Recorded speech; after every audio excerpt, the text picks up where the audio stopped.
भारत के 120 करोड़ लोगों को कैसे इस प्राकृतिक आपदा से भूकंप से धन्यवाद सभापति महोदय। मैं आपसे मांग करूंगा कि सिर्फ आपके प्रधानमंत्री धन्यवाद सभापति महोदय, इस महत्वपूर्ण मौके पर बोलने का आपने मौका दिया। जब से इस पर चर्चा हो रही, इस मुद्दे पर देश के अंदर प्राकृतिक आपदा के ऊपर, मैं बहुत ध्यान से अपने पूर्व वक्ता साथियों की चर्चा सुन रहा था और जहां पे पप्पू भाई ने खत्म किया वहीं से मैं शुरू करना चाहता हूं, वहीं से करेंगे क्योंकि बात सच है। चर्चा, माननीय सभापति महोदय, आप वरिष्ठ सदस्य हैं, आप गवाह हैं इस बात के, इस सदन में हर सत्र में चर्चा हुई इन मुद्दों पर, लेकिन सवाल केवल चर्चा का नहीं, सवाल इस बात का है कि देश के अंदर प्राकृतिक आपदाओं से निपटने के लिए हमें एक ठोस नीति बनानी चाहिए, स्थायी नीति बनानी चाहिए। ये सदन में आज मैं नहीं कह रहा हूं, हमारे आदर्श पुरुष डॉक्टर राम मनोहर लोहिया बहुत पहले कह के चले गए कि जब तक देश के अंदर सभी नदियों को नहीं जोड़ेंगे तब तक प्राकृतिक आपदाओं से इस देश को मुक्त नहीं करा सकते। ये आज नहीं, 60 के दशक में, 70 के दशक में सभापति महोदय गवाह हैं उस समय के। उस समय हम लोग इस सदन के सदस्य नहीं रहे होंगे। धर्मेंद्र भाई, इन लोगों को गीता को राष्ट्रीय चीज देने, अरे वो छोड़ो, बीच में हम चर्चा नहीं बांटना चाहते। सभापति महोदय, बहुत सारी बातें सदन में कही गई, आपके माध्यम से सबसे पहले मैं मांग करता हूं सरकार से नदियां जोड़ने की एक स्थायी इंतजाम किया जाए। दूसरा, मेरा सरकार से मांग है कि मौसम विभाग को और प्रभावी बनाया जाए और उनमें जितने हो सके तकनीकी जानकारी जुटाते हुए और जो वैज्ञानिकों की सलाह हो, उस सलाह पर बिना किसी राजनीतिक भेदभाव के सरकार अमल करे। तीसरा, मेरा माननीय सभापति महोदय आपके माध्यम से सरकार से अनुरोध है, चाहे प्राकृतिक आपदा, चाहे हम कश्मीर में आए, चाहे बिहार में आए, चाहे उड़ीसा में आए, आंध्रा में आए, असम में आए, बिना किसी भेदभाव के, या उत्तराखंड में हो, राज्य सरकारों के ऊपर केवल छोड़ के अगर प्राकृतिक आपदा से निपटना चाहेंगे तो कभी नहीं निपट सकते हैं। भारत सरकार, देश की किसी भी हिस्से में अगर कोई संकट आता है तो भारत सरकार की एक स्वाभाविक और नैतिक जिम्मेदारी बनती है। इसलिए भारत सरकार इस चीज से कभी अपने को अलग न करे और अलग करने की कोशिश न करे। दूसरा, माननीय सभापति महोदय आपके माध्यम से मेरी सलाह है सरकार को कि उत्तर प्रदेश तो अपनी नैतिक जिम्मेदारी को लगातार निभा रहा है, उत्तर प्रदेश की चिंता छोड़ो।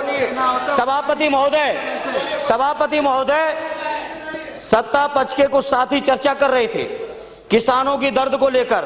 हमें खुशी है कि कम से कम भारतीय जनता पार्टी के लोगों को किसानों का दर्द है, लेकिन भारतीय जनता पार्टी के लोगों को हम याद दिलाना चाहते हैं उनके वो चुनावी वादे, जिन चुनावी वादों में उन्होंने कहा था कि देश के किसानों को उनकी फसल की लागत का 1.5 गुना समर्थन मूल्य देंगे।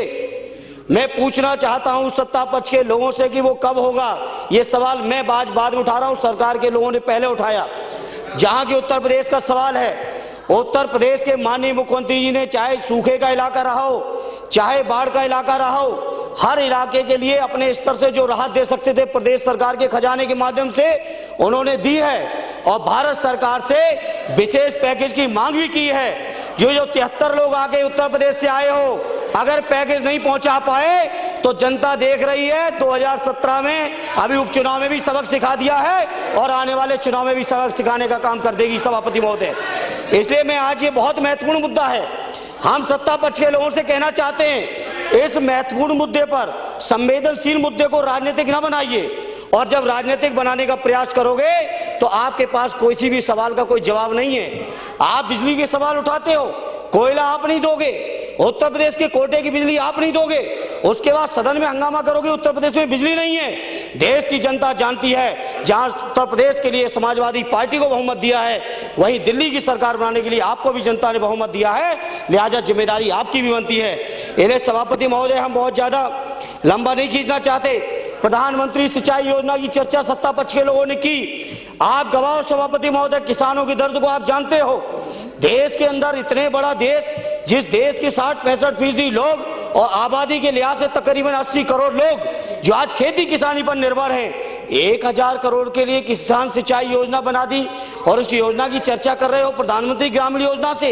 1000 करोड़ के अंदर आप पूरे देश के किसानों की सिंचाई की समस्या दूर कर दोगे। ये देश का किसान गुमराह होने वाला नहीं है। देश का किसान देख रहा है कि बुलेट ट्रेन के लिए 60,000 करोड़ आएगा, बुलेट ट्रेन के लिए 60,000 करोड़ आएगा, लेकिन किसानों की सिंचाई के लिए 1,000 करोड़ पे लाना चाहते हो। ये देश का किसान पूरी तरह से देख रहा है और आने वाले समय में जवाब भी देगा।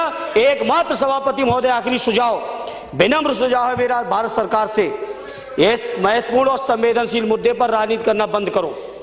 ये कहना बंद करो कि यहाँ हुआ, वहां नहीं हुआ, यहाँ हमने ये किया, वो किया।